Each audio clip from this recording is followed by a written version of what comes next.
Want to know how to make these cute, easy acrylic skin flowers? Then stay tuned.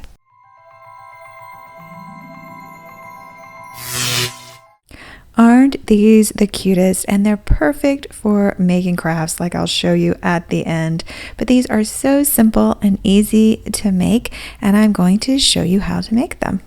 We're starting by using a silicone mat, or you can use freezer paper, and I'm just going to be using some pour paint, which is a 3:1 Floetrol to acrylic paint ratio, and this is fluorescent pink by Liquitex. So I'm going to be using that in a bottle, and you'll see why it needs to be in a bottle in just a minute.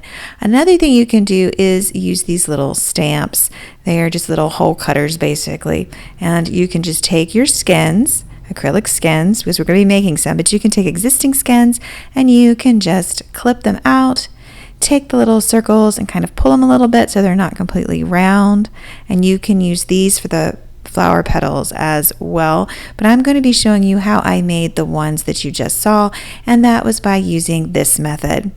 Now what I'm doing is just making perfectly little round dots. They don't have to be perfectly round, but I'm going to start by making dots on my silicone paper, and I'm going to make them different sizes, different size dots for different size flowers essentially. If you want them really small, then you need really small dots. If you want them larger, you're going to need to make larger dots.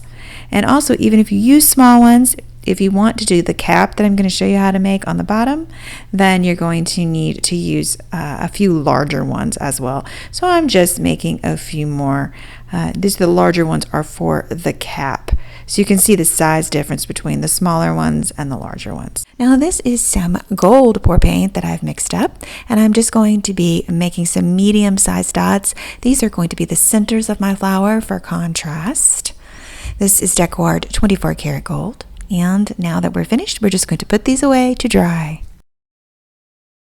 After about 24 hours, you will have these. I've made these previously. They're different colors. You can see some pink ones.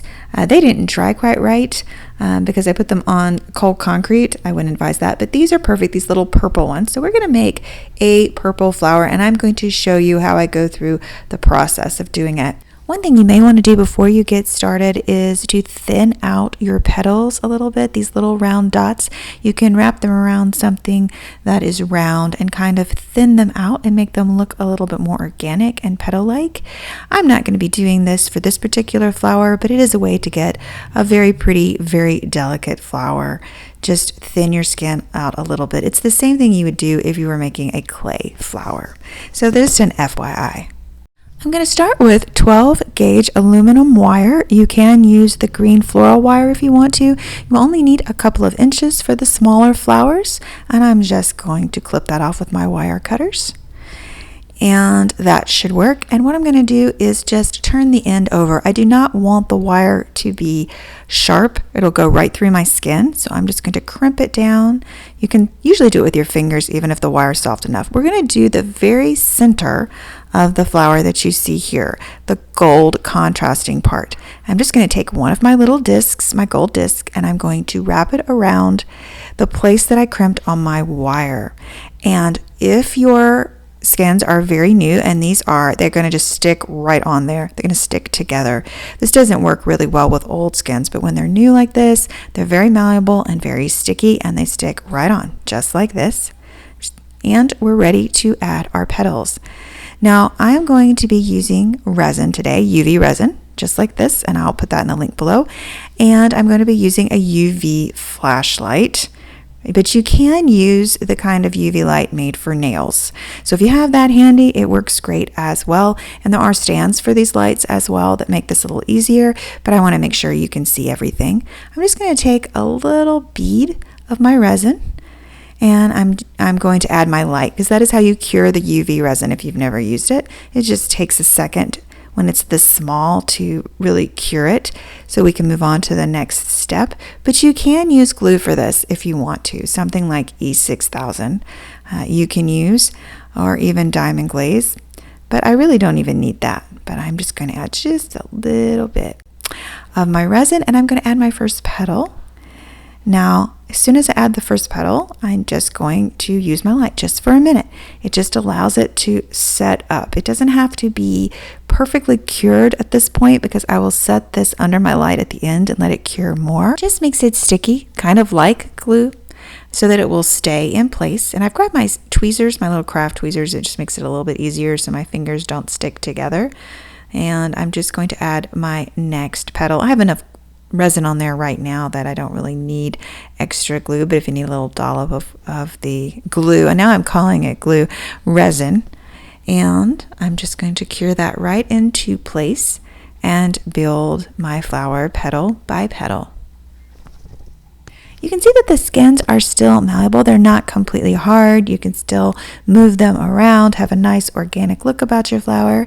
But I'm just going to add another dot, and then I'm going to pick up another little disc, if I can actually pick it up and stick it up with my hands and put it in place. So I am just layering my flowers in and then applying the light to keep it in place. After the first row of petals, I'm just going to turn it over and I'm going to be adding petals to the back. It's easier to see as you put the petals in between. So I'm just going to put some more resin and then grab another disc. And then apply the light.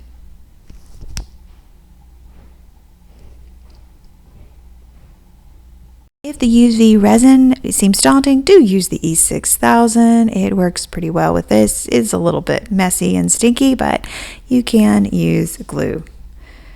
Now, let's go ahead and continue to build our flower with more resin and more petals until we have the flower that we want.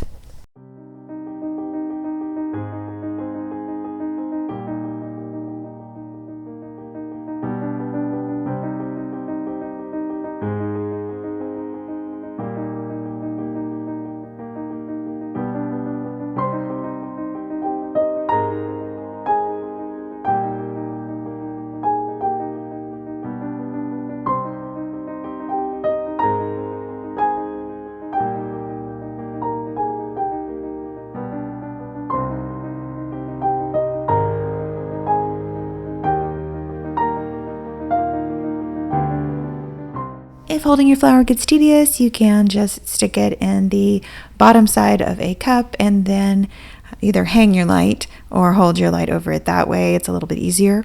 Now we're going to make the bottom side of the flower, which is what you see here. This one is the same color, but you can use another color to emulate a leaf, and that's what I'm going to do here.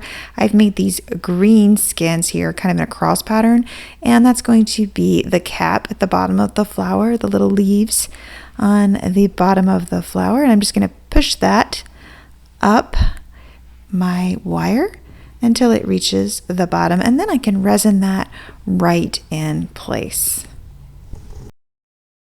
Just going to pull my leaves down a little bit more so that you can see them better and then resin them in place.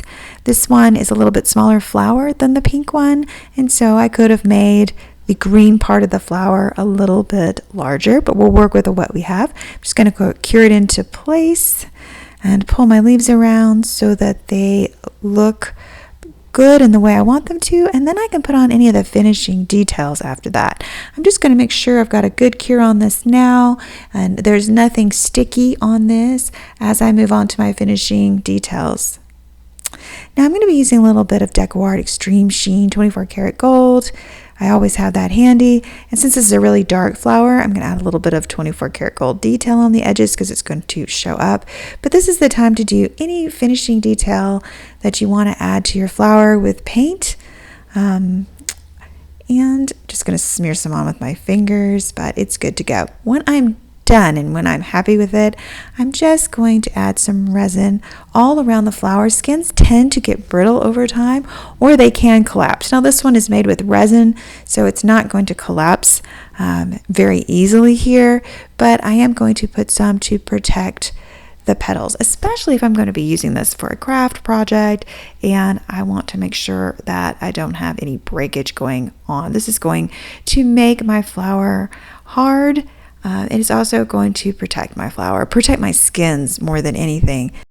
Once I've done the front side and I've cured it, then I'm going to turn it on the back side and I'm going to cure that. So I'm making sure all of my leaves are covered and also that all of my petals are where I want them to be, because once this resin is on there, that's where your petals are going to be. That's what your flower is going to look like.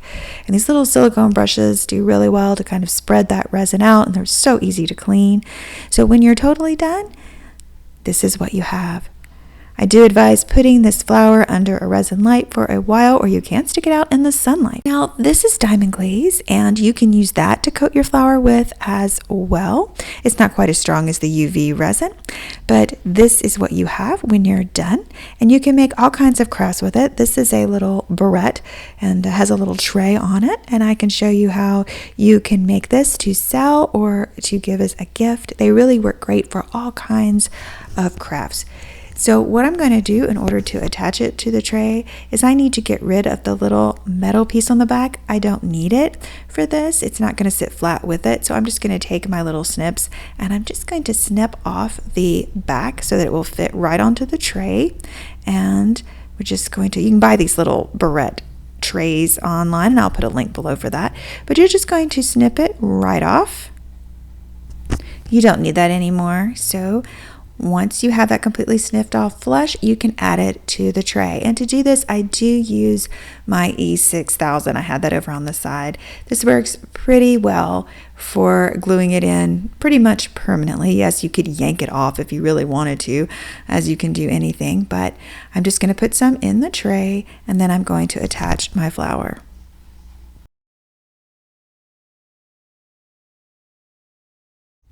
So simple and so adorable. You just have to give it a try. I hope you enjoyed this tutorial, and let me know what you think in the comments below. And check out these videos for more acrylic skin ideas. Bye now.